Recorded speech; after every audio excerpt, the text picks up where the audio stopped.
Yeah, I went Ocho when I first started going. They changed it to the Iolani in '93. My first time that I went, it was at the Hilton Hawaiian Village. The Hilton Hawaiian was open, so you just pull up and everybody right there in your face. Everybody right there in your face. And so I remember the rest of the I made it in '98. My position coach in Denver was his position in Tennessee. And he hit me up and said, well, he always called me sweetheart. To this day, Les Stepper, Les. He would always call me sweetheart. He said, sweetheart, what's up, Stepper? He said, I need a favor from you. I said, tell me what you need. He said, he told me Frank Wycheck was the first alternate. And it would really mean, okay. I mean, I've done it for other players also. I don't want to call no names, but if a guy would reach out and it's like, hey, bro, you going to the bowl? I mean, Ocho, back then, the winners got 10,000, the losers got 5,000. So what the hell 10,000 gonna do for me? I had them blown 10,000, flying my coach, his wife, all three of my position coaches, and Roots, 3P. Broncos, my position coach. Wade Harmon was my position coach. Les Steckel was my position coach. So by the time I fly them out and their wife first class, put them up for the entire week, I'm coming out of my pocket. Because the hotels back then was like $250 a night. So $250 a night, times 3, plus first class accommodation. So yeah, so it wasn't like I was. And it wasn't like I was in love with the going over because normally I was going to the Super Bowl on my kids' war. Now I got to fly from New Orleans to San Francisco or New Orleans to San Francisco. And then got to get on the plane. Or I'm leaving Detroit or something else. So it's like, and after the time, for me, once my brother, my thing was to try to make it. That was my big thing, Ocho. So once I made it with him, it was and I don't want people to think it wasn't an honor, because it was an honor. But for someone else to get that opportunity, because I expected to go back the following year. So it wasn't no guarantee if I didn't let him go, he was going to be able to go. Because I knew I was going to go back. So that was one of the things that I'm proud of myself on. The guys like, hey, bro, sure, no problem. Ocho, your biggest loss against the Jets, 37-0, Week 17, 2009.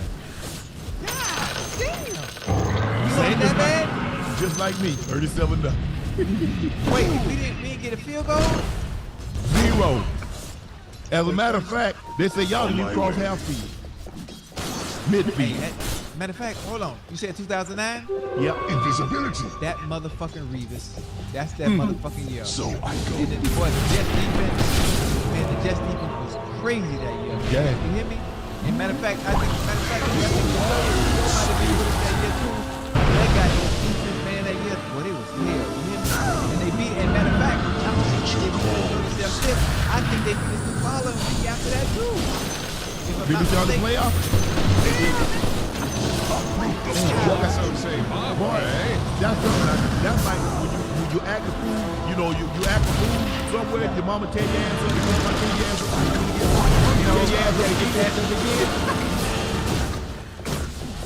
y'all got 2 ass guns for the price of 1.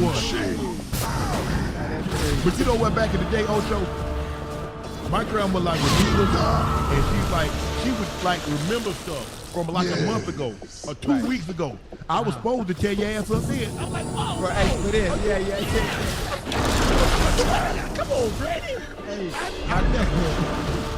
my grandma had a saying. Hey, I might not get you now, but I'm gonna beat your ass for the old land anew. So she'll double up on the ass with me because she'll let something slide. I'm gonna let something slide. But then if I act up again, I'm gonna beat you for the old land anew. And then what did you do? I don't listen, because guess what? As soon as people start coming over, your uncle, you right to tear that boy ass up. Don't let people smoke when you was young. And for me, I was a dance back in the day. I used to do Nope, I'm trying to be funny. Actually, I was in theater. I was in dance. I was in arts. You know, I have an appreciation for that. Come on out here and dance for them and show them your routine, man. Come on out here, boy. If you got a talent, black people gonna make you show You got to show it off for the family. Yeah, man. Man. En route. Yeah. Them some good days, man. Yeah, but I'm like, Granny, you ain't got to tell. Ain't nobody ask you that, Granny. You ain't have to tell you whipped me earlier this week. Ain't nobody even asked you that. They say, how you doing, Mary? And the first thing that's out your mouth, you like, yeah, I had to tear that boy ass up. Yeah, tell all your business. Tell all your business. Oh, so check this out. Travis Kelce calls our critic. I think our defense is playing their asses off all year, man. We're not rolling like we have been in the past, and I know there's a lot of media pointing fingers at some of the skill players that we have. I say F that, man. Excuse my language. This is a group effort, and when you turn on the film, what skill is we got guys that can play this game. We got guys that can have success, that we can have success with, and win championships with. I know that. I know it's true. I've been on championship caliber teams. Watch the film, penalties in critical moments, turnovers in critical moments, and it's everybody. In the years past, we found ways to win these games, and I think we're finding ways to get better every single week. Hey, Trav. You know, Trav is my guy. That's my guy. Trav, everything that you said in here is what the media said. On my way. Yes, it's penalties, it's drops, it's fumbles. And it's the same guys because guess what? It's the same players. It's MBS, it's Sky Moore, it's Rice, it's Kadarius Toney. Yes. And I'm saying you got guys you getting, you know, you say you're finding ways to get better. So how? I go. You got 33 drops. 34. Okay, but you got 34 drops. Shade. So I'm just where is the improvement? And I'm not saying that you guys can't, but I haven't seen it. I see better than I hear. So I don't know, and I get it. I get it. I'm all for that. Ryan would take up for your teammates.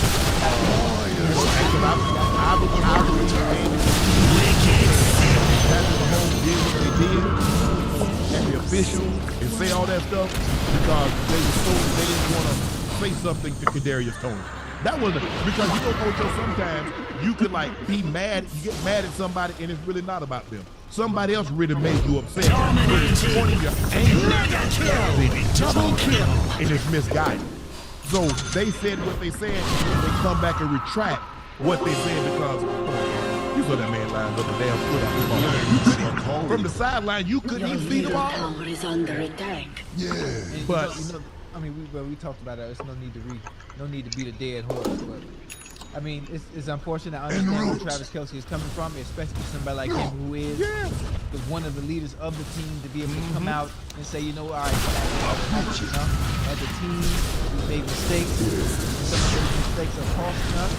Addressing those mistakes, you know what we're doing to fix those mistakes. My shaggy ball. Now it comes nothing that you got 4 nothing receivers. Yeah. You're gonna make the postseason. You don't know who you're gonna face, but those names that you just called, Sky Moore, Rice, yes, Darius. Swept you off your feet, When it comes to the NFL, this is what takes teams from great or makes players great. Through shady lanes. We need to play, come in the postseason to be consistent. No more mistakes, but they can't even think about that.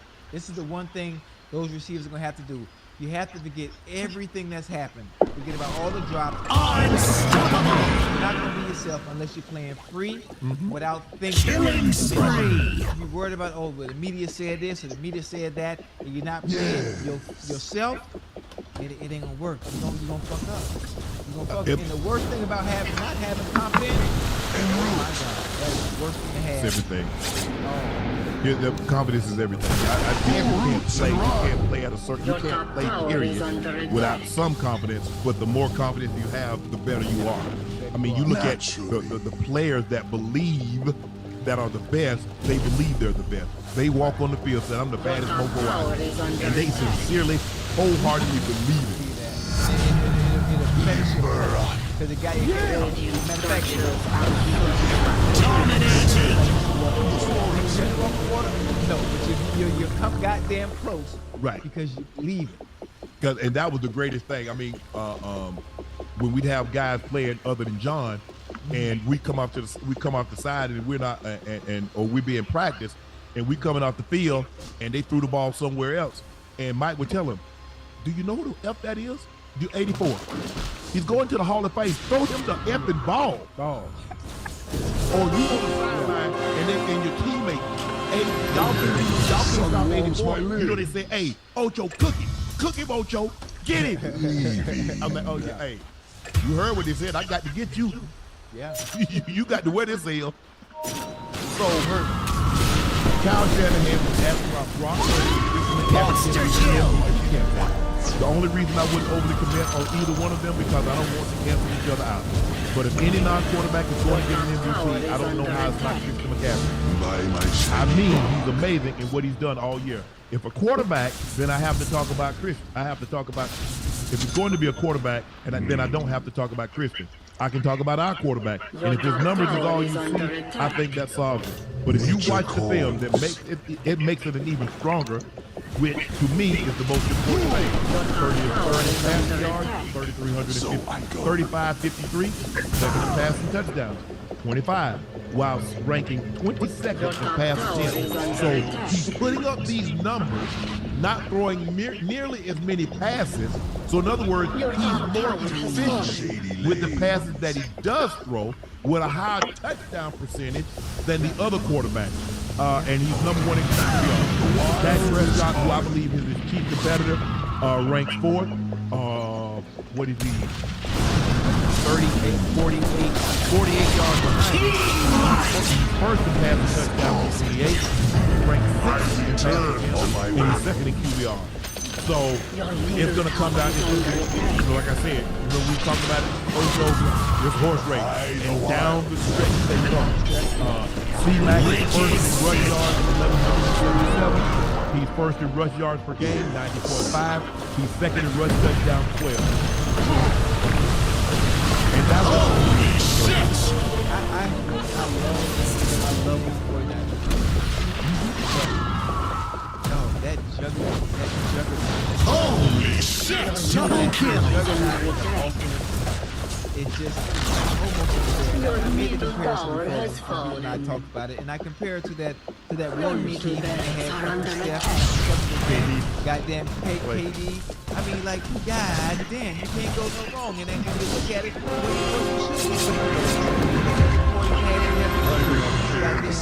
you got Brandon Ayuk, you got Deebo Samuels, you got the GOAT, one of the greatest left tackles of all time. You got the quarterback, obviously. You got Kittle.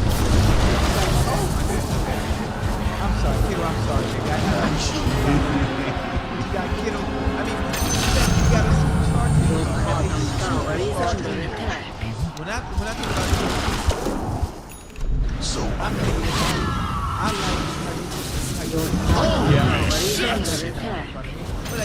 I think he had walking all over you.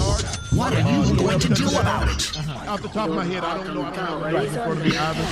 But I remember seeing it a couple of days ago, and I think if my memory serves me correct, I think it's 50-42. So I'm just thinking about what he means to that offense. My hidden pass. With the Dolphins. I'm just thinking about it. He hurts his ankle.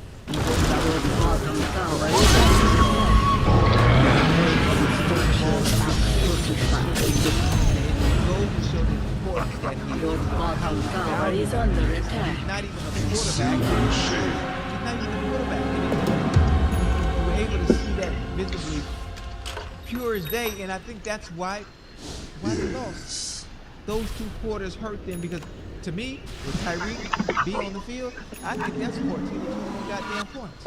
But you know what, Ocho?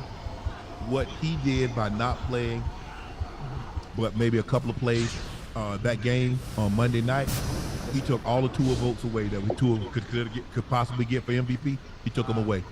Right. Okay. I see. Because all the voters are gonna say, "No, it ain't you. It's Tua. It's Reed." Because he looked lost. He looked bad. Without Tyreek on the field, he looked very marginal. He still had Mostert. He still had Waddle. He still had Wilson. He still had the weapons. On my way. Devon A. Chain. He still had all the guys on the field that he would normally have, except and he was smart. And then you see they start getting going again once he got back on the field. So all the voters that could possibly be voting for Tua, said, nah, it's not bro. I'm sorry. It's Tyreek. I think I like him. Very efficient, very accurate. And when it comes in within the offense, within the timing of the offense, he is very good at being very accurate and throwing the ball on time. Your top tower is Under attack. No, I don't know. I just had to make my case for Tyreek because obviously they would never give him MVP Through shady lane. Well, the closest receiver came was Jerry in '87 when he played 12 games. It was strike short season. He played 12 games. He had 22 receiving touchdowns, and if I'm not mistaken, he lost by one goal to John Elway. But I think in '82, a kicker won MVP. Cox from the Washington Redskins. They were the name, but now they're the commander. But if I'm not mistaken, I think the strike short season, did Steve Cox win the award? Mark Moses, straight on kicker. Mark Moses. But it was in '82, right? 82 was another strike short season. Right. Now, there were two defensive players to win the award. Alan Page was the first to win it. LT was the last to win it. Yeah. Minnesota, the Purple Peach leader, Alan Page, Minnesota Vikings, LT, that great defense in '86. They completely dominated the game. Oh, yeah. Throughout the entirety of the season. When I look at what Tyreek is able to do, he has completely dominated games throughout the consistency of the season. On my way. He said a goal. Radiant's courier has been slain. By the end of the season, he set a goal. By hidden Still, paths. he's right there on it. He's right there on it. You know how hard it is to say, you know what, I'm gonna do this, and then go and execute it and do that, and they know it's coming, and you still can't stop it. Yeah, he's going to have to pick up the pace because that 61 yards really hurt him. Remember I told you, Ocho, he used to have one of these games where he goes 200 and maybe have another 150 behind it because as he gets closer, the team's like, I don't want you breaking the record. Right. Because remember, in the last game, there was a lot of things leading up to it, but what did they make the show? The shot. Look, Utah wasn't the only one. With Russell Gardner, yes. yeah. And he held up home. So teams like, nah, we not finna be in your documentary, the whole documentary. All you do is talk about you cooked up. You know what's funny? The funny thing about it, even if you do come in with a game plan, you know what? We're gonna stop Tyreek. They can find a mismatch anyway because they do so many different things with him. But schematically, he ain't gonna stop it.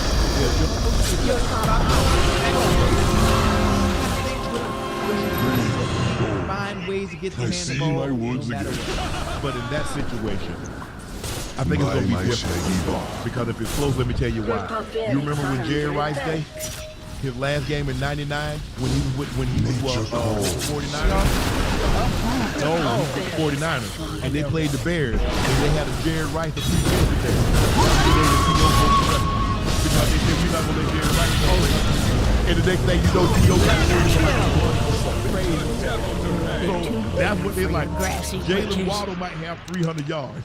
So you might have two other receivers, but they're gonna do everything they possibly can to make sure Tyreek doesn't get that record.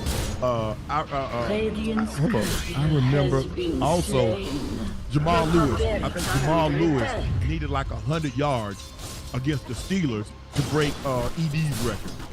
The Steelers said, Coach said, I remember talking to Coach Chow. Coach Chow said he was not going to get that. Like somebody else might have got 200 yards rushing, but he wasn't. Right.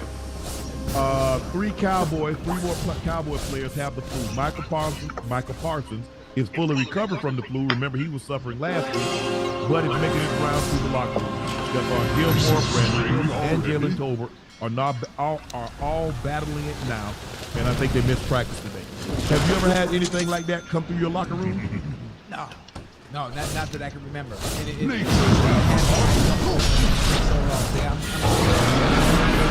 Just for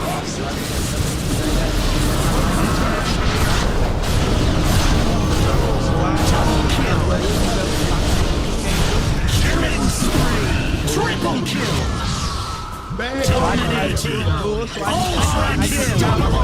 Remember to watch, go back, go to YouTube and watch Michael Jordan flu game, and that's how I need y'all to play. but you see what you just did? Now you always get on me. Why every time you got to compare somebody, you got to compare them to the high for the Because that's what the Cowboys do right now. They're saying the high is the high. Let me ask you a question. So which one Michael Jordan? Which one Michael Jordan? On the Cowboys? Dak Dakota Prescott. Dak Dakota Prescott is Jordan. So he didn't like Jordan. See who Pippen is? See motherfucking Mary had his name. And what? Yeah. Let's go. This stay here, boy. This stay here. Kareem Jackson was suspended again. He met with Commissioner Goodell, and Commissioner Goodell told him in their meeting that he was responsible for protecting the offensive player. He says, I was told that I'm responsible for the offensive guys' protection. I'm not really sure how to protect myself, make a play, and protect the offensive player as well. But that's what I was told. I'm not really sure what I do moving forward as far as playing the game. So hopefully I'll figure it out. Commissioner, I love you. Commissioner, you know, and I talk to you and I have a conversation, I give you a hug. But that's not the defensive job to protect him. Because whose job is it to protect the defensive player? You don't have offensive players to protect the defensive players because they protect defensive players all the time. I said it before, and I told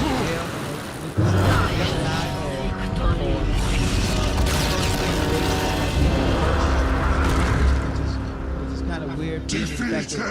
I am of no value to the NFL no more, but we still have a relationship, and we stayed in contact all these years later.